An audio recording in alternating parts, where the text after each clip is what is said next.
Hi, and welcome back to my channel. Today I'll be doing a spoiler-filled review on His Dark Materials.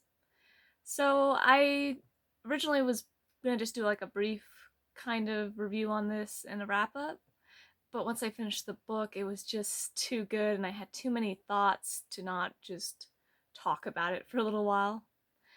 The first thing I want to talk about is dust. It was not what I was expecting. um, Dust in our world is dark matter, but in Lyra's world, it's dust. But what's cool about it is it's like conscious thought, and dust becomes many things. One, the most prevalent one, is they do become angels, and I thought that was really cool. I especially liked how he handled the whole God thing. How it was originally first an angel that claimed from all the other angels that came afterwards that he was God. I thought that was really cool. Um, so when it comes to dust, I do like how they they briefly mention in the second book that angels influence the evolution of humankind. And when she asked why, they said vengeance, and I was so curious what they meant by that. Unfortunately, never really went into that. I would have loved to see what exactly they meant by that, but I thought it was so intriguing. And one of the things I was thinking about is in the third book, Lyra visits with Will this ghost prison, basically, where the Almighty, who's an angel, had been trapping a bunch of people. And I was thinking about why that was the case, and I actually have some thoughts. I'm wondering, since when Lyra and Will freed them all, they became kind of part of the universe, which would be conscious thought. I'm assuming that that means they became dust.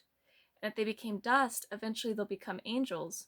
So any people that had doubts or wasn't a follower of the religion, if they ever became angels, they would challenge the Almighty, as it were. So I can't help but think maybe that's why. I think that's actually how uh, Metron, I believe his name was, and the other one, the one that was his brother, became angels. I believe that um, they mention in one of the things that the angel that was in love with one of the humans that became an angel, they mentioned how he helped him become an angel.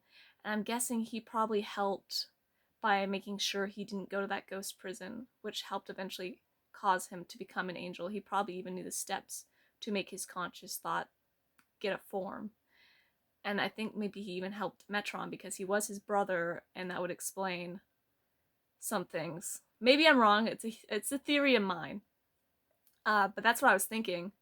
And obviously, the Almighty, if that was the case, if my theory was right, it did kind of backfire because Metron ended up taking control from him, and since he was a human, you know, it wasn't like a bad.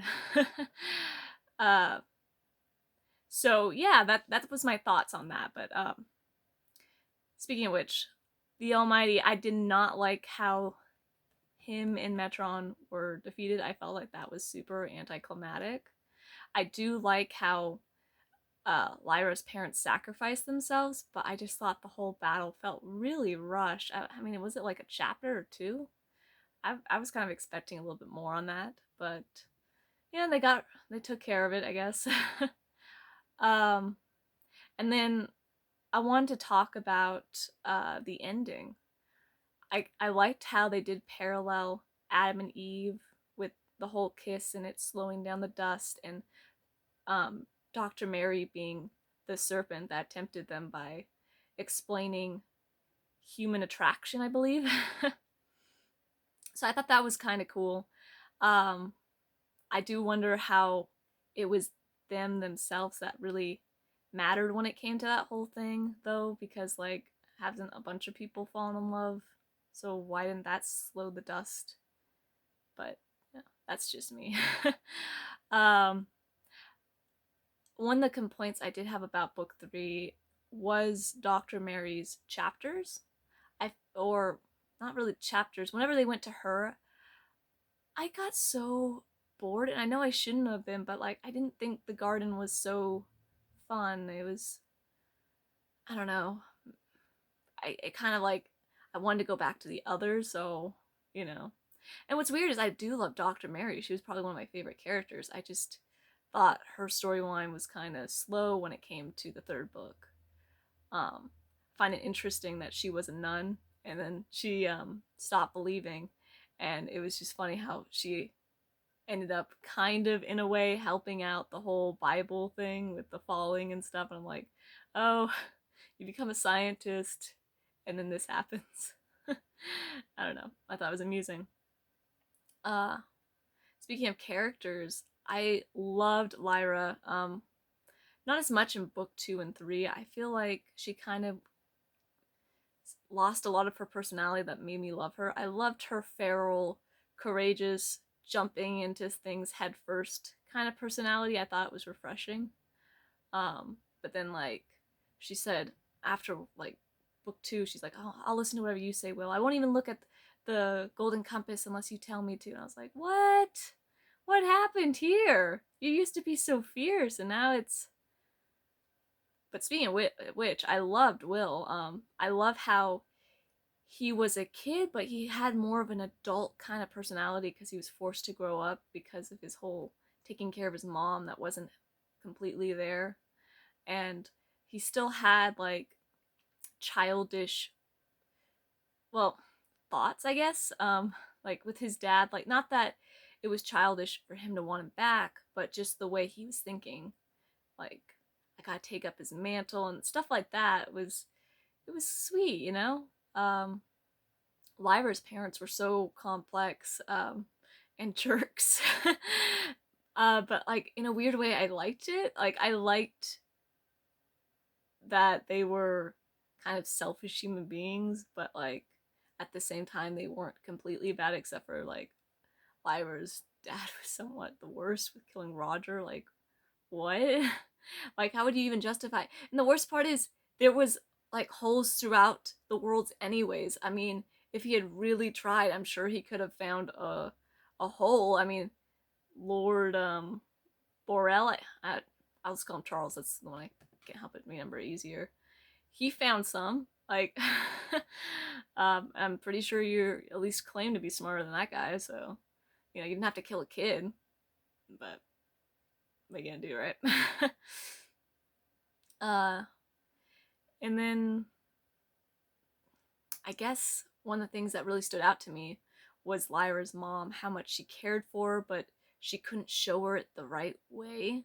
Um, and like some of the screwed up stuff she did, even though she claimed to love her, was wow. Putting her in a coma, like even if you think that prophecy will cause her harm and stuff, I mean it's a prophecy. Pretty sure you're not going to be able to avoid that.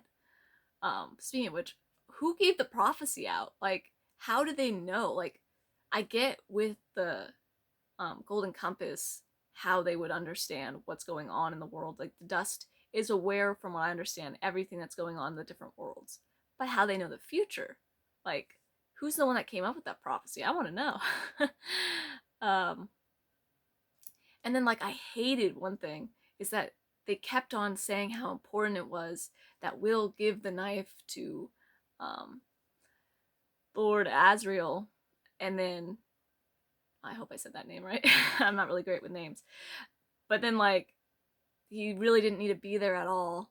The only thing that they needed to do was make the pit so that you know Metron could fall in there, and they did that, and they technically didn't even need to go back to the war zone. I mean, like technically they I guess helped kill the Almighty, not meaning to, but really they didn't need to do that either. Like if you open the door, he's suddenly gone, and then like it doesn't stop the rebellion angels from still deciding, hey, I still believe in the cause.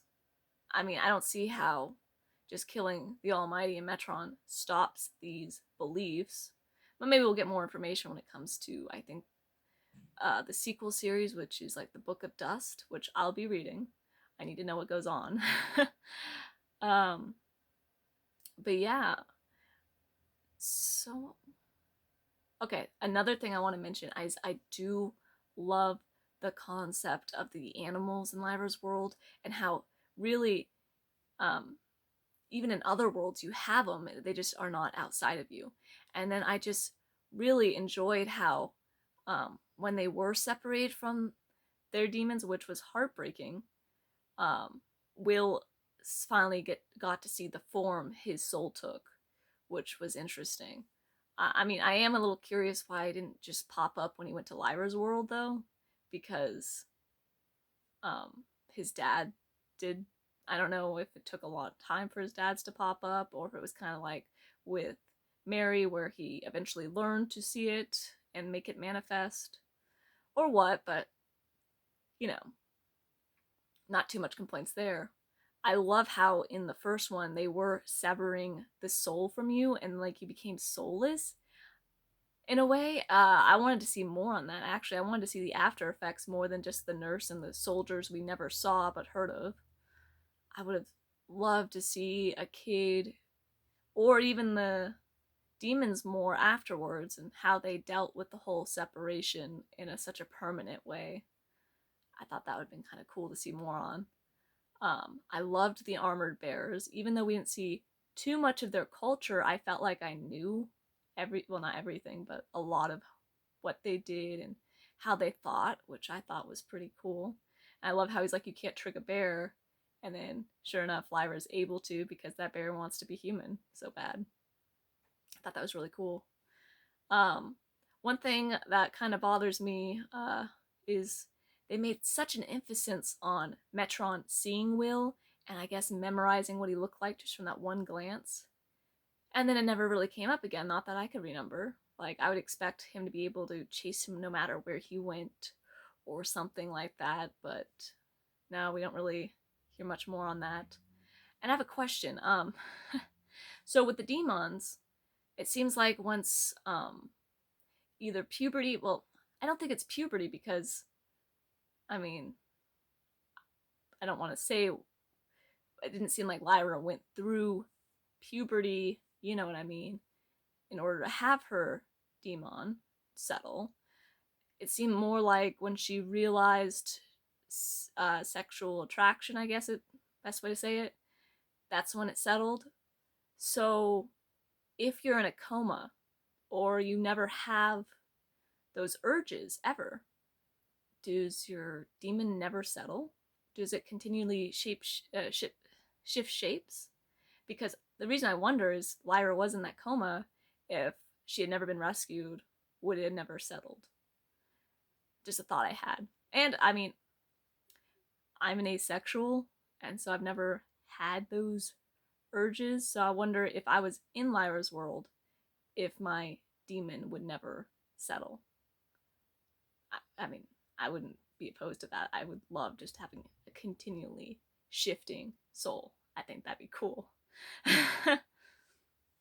um, just some thoughts I had. So when it came to the series, I would say that the first two were probably my favorite. As much as I enjoyed the third one, I do feel like I don't know, it was just not as smooth, I guess, of as the other two were. It felt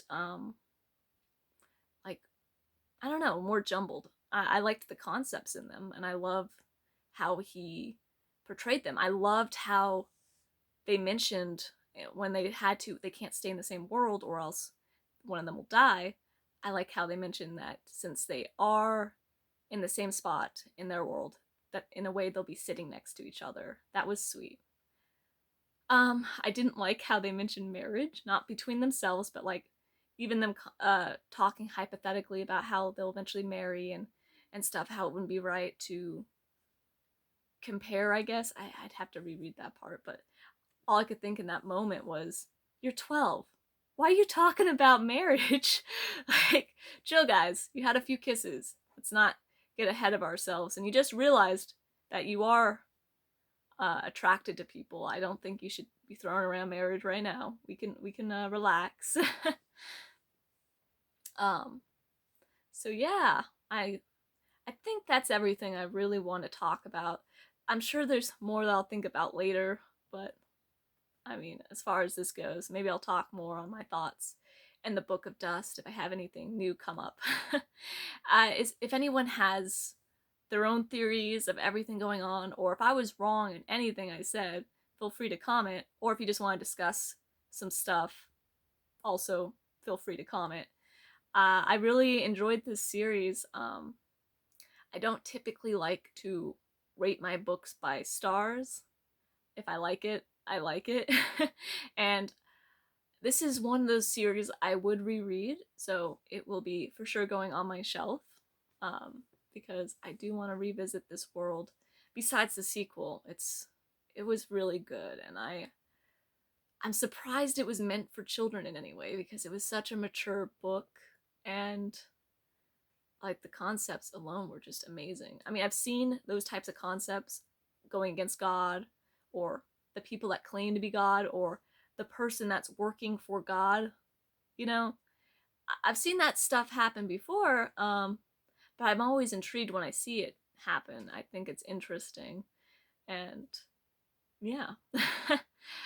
Anyways, thank you for watching and hearing all my rambles that sounded completely jointed up. And I hope you enjoyed it in some way.